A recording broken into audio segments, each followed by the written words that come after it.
সম্মানিত উপস্থিতি, আপনারা জানেন ভারত আমাদের উজানের দেশ। সব সময় একটা কথা বলা হয়, ইচ্ছে করলেই প্রতিবেশী বদলানো যায় না, এটা আমরাও জানি। তবে প্রতিবেশী বদলানো যায় না এটা যেমন সত্য, প্রতিবেশী কেমন করে শিক্ষা দিতে হয় এটা ছাত্র জনতা জানাইতেও সত্য। আফসোসের সাথে আমরা লক্ষ্য করি, যখন সে হিন্দুয়ানা মতবাদ নিয়ে আসে, যখন সে আওয়ামী প্রেতাত্মার রূপ ধরে আসে, তখন যখন তার উপরে আঘাত আসে, তখন সেখানে সংখ্যালঘুর একটা ধোঁয়া তোলা হয়। তাকে আমরা সংখ্যালঘু হিসেবে চিহ্নিত করতে চাই না। বাংলাদেশে হিন্দু হোক মুসলমান হোক, সে যখন ছাত্রের গা বুলেট ছুড়ে দেয়, সে তখন আর সংখ্যালঘু থাকে না, সে হয়ে যায় খাতক, সে হয়ে যায়।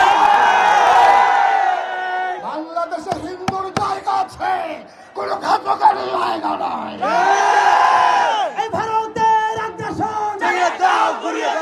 আজকে নতুন করে আরেক ইতিহাস তৈরি হলো যে আমরা ভারতের আগ্রাসন মানি না।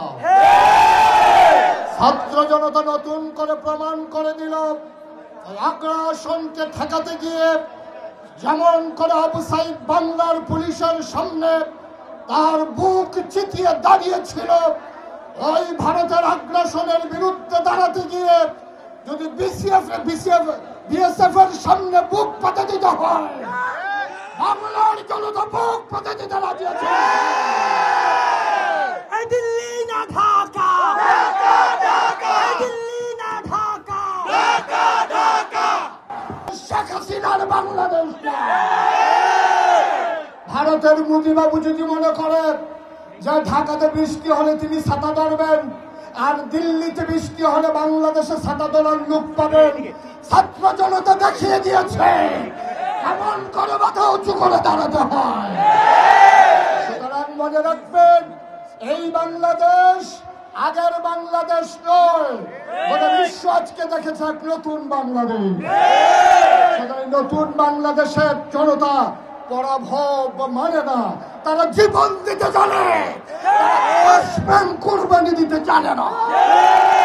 সুতরাং আমাদেরকে মনে রাখতে হবে, কবি ফররুখ যেমন করে আমাদেরকে জাগিয়েছিলেন, কত যে আধার পর্দা পড়ে ভোর হলো জানি না তার, নারঙ্গি বলে কাঁপছে সবুজ পাতা, দুয়ারে তোমার সাত সাগরের জোয়ার এনেছে ফেলা, তবু তুমি জাগলে না, তবু তুমি জাগলে না। ঢাকার যারা সমন্বয়, তাদেরকে আশ্বস্ত করে দিতে চাই, বর্ডার বেল্টের একটা শহর কুমিল্লা, আজকে কুমিল্লা সেই বর্ডার বেল্টের মানুষগুলো জানিয়ে দিয়েছে আমরা আর ঘুমিয়ে নয়, যাকে যাকে অতন্ত্র প্রহরীর মতো বাংলাদেশকে পাহারা দিতে চাই।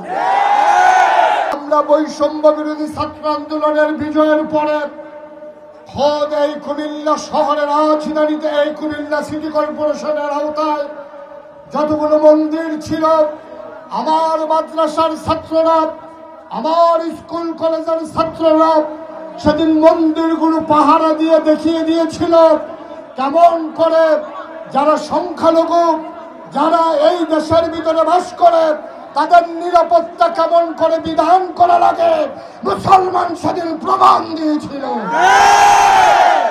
ভূ হত্যার অপরাধের নামে যেমন করে ভারতে একজন মুসলমানের উপরে আঘাত হলে সমস্ত মুসলমানের উপরে আঘাত করা হয়, বাংলাদেশে এই সূত্রে বিশ্বাসী না। আমরা বিশ্বাস করি সংখ্যালঘু সংখ্যাগরিষ্ঠ, এই সূত্রে আমরা বিশ্বাসী না। আমি বাংলাদেশের হিন্দু সম্প্রদায়ের মানুষকে বলতে চাই, এই বাংলাদেশে যারা বাস করে সে হিন্দু বৌদ্ধ খ্রিস্টান তার মূল পরিচয় নয়, তার আসল পরিচয় হলো সে বাংলাদেশী।